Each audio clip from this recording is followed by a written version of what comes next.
Silakan Bu Zizi, pimpinan perguruan Dinia Putri yang disebut-sebut oleh Bu Ati tadi. Kami persilakan. Bersiap-siap nanti Pak Edi Utama ya. Siap, Dabas. Ya. Silakan Bu Zizi. Ada. Assalamualaikum warahmatullahi wabarakatuh, Pak Fasli. Waalaikumsalam, silakan Bu Zizi. Assalamualaikum kepada Bapak semua, para pakar-pakar pendidikan, juga Bu Ati tadi semuanya. Alhamdulillah bisa bertemu. Ya, nggak nyangka di masa karantina kita bisa dipertemukan dari berbagai benua pada saat ini bicara pendidikan. Ya, Pak Fasli dan juga tadi ada Profesor Kasim dan juga tadi ada Profesor Azumadi dan lain-lain, nggak dapat saya sebutkan satu persatu. Assalamualaikum warahmatullahi wabarakatuh.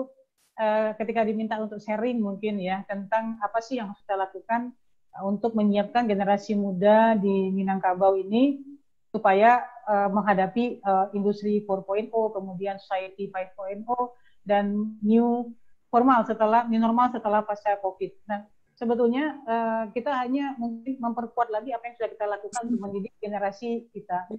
Di Dinia Putri itu kita menyiapkan ya, di Dinia Putri kita menyiapkannya itu konsep insan kamil sebetulnya ya.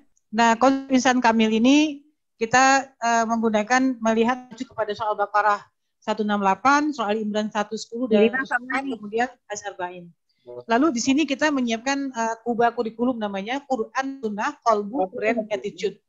Ini kita terjemahkan dalam program untuk membangun estetik, afeksi, kognisi, fisik, dan bahasa dan social skill dalam 25 indicators. Nah, Quran, Sunnah, Qalbu, Brand, Attitude artinya Al-Quran dan Sunnah membangun kalbun salim, kemudian ini memimpin brand, menghasilkan attitude. Itu yang kita siapkan konsepnya. Nah, ada yang menarik ketika kita menjalankan ini dan kita melihat dalam tahapan perkembangan anak dari usia 0 sampai 18 tahun. Ternyata Ellen Galensky yang melakukan riset di tahun awal-awal 2000, akhirnya munculkan risetnya tahun 2010, itu menyiapkan ada 7 skill yang orang harus punya, dan ternyata skill pertama adalah kemampuan fokus. Lalu juga yang buku yang baru juga muncul dari Jenny Brokis, dia mengatakan The Future Brand di tahun 2016, otak masa depan itu ternyata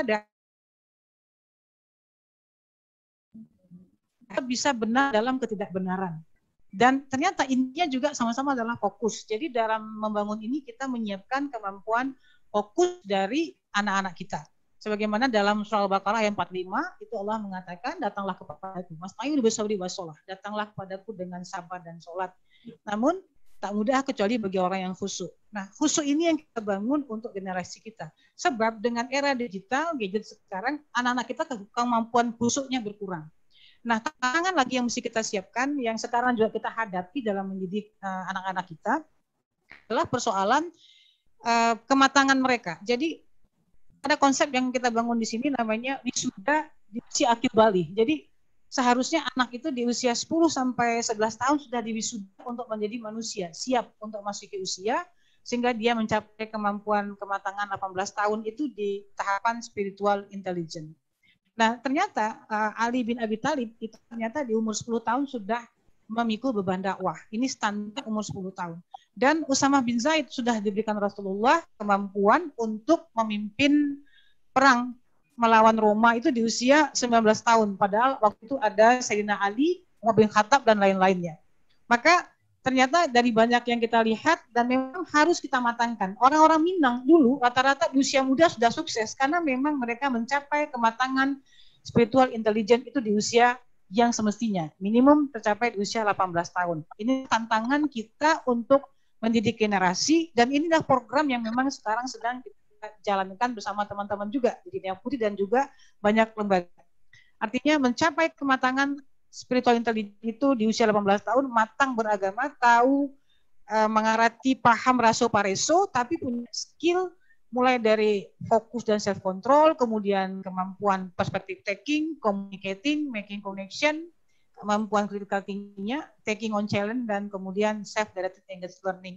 Ini adalah poin-poin yang memang kita persiapkan. Nah, setelah adanya satu menit lagi, normal tantangannya adalah kita mesti mempersiapkan ke arah sana anak untuk bisa lanjut menjalankan program dan mudah-mudahan ini bisa dijalankan bersama-sama. Terima kasih Pak Fahri. Assalamualaikum warahmatullahi wabarakatuh.